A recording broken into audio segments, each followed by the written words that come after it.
अस्सलाम वालेकुम, this is me Sana Maqsood, team member of Fatima educational system की ईरानवाला। आज हम देखेंगे कि इल्म हासिल करने की सही वजूहात क्या हैं।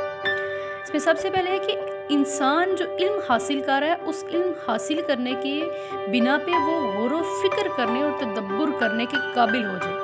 यानी एक तो ये है कि वो अपने मामलात में गौर व फ़िक्र करे। इससे अगला जो लेवल है वो ये कि वो अल्लाह ताला की बनाई हुई कायनात, इस कायनात के निज़ाम और इस कायनात में मौजूद अशिया महलूकात के बारे में गौर व फ़िक्र करने के काबिल हो जाए, वो इनका खोज लगाने के काबिल हो जाए।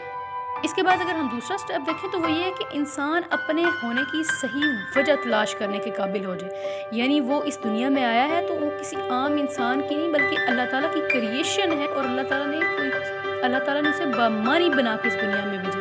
तो वो अपने होने की सही वजह ढूंढने के काबिल हो जाए। वो अपनी ज़िंदगी बामानी और बामकसद तरीके से गुजारने के काबिल हो जाए और अपनी दूर अंदेशी की बिना पर अपने मामलात को तो बेहतर तौर पर हल करे ही, अपने साथ साथ दूसरी की ज़िंदगियों में कंट्रीब्यूशन के काबिल हो जाए। यानी दूसरों के मामलात में उनकी भी बेहतर तौर पर रहनुमाई करने के काबिल हो जाए।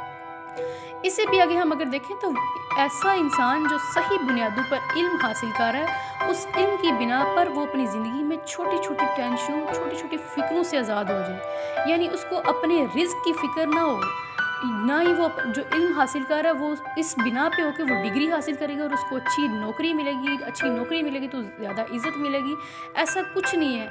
इज़्ज़त और ज़िल्लत अल्लाह के हाथ में है। जिस तरह इज़्ज़त और ज़िल्लत अल्लाह के हाथ में, इसी तरह रिज़्क भी अल्लाह के हाथ में है। यानी वो अपनी इज़्ज़त और रिज़्क के मामले में खुद को अल्लाह के हवाले कर देता है। इस बात पर उसका पुख्ता यकीन होता है कि इज़्ज़त और रिज़्क अल्लाह के हाथ में है। वो इन छोटी छोटी परेशानियों, इन छोटी छोटी फ़िक्रों से आज़ाद हो जाता है।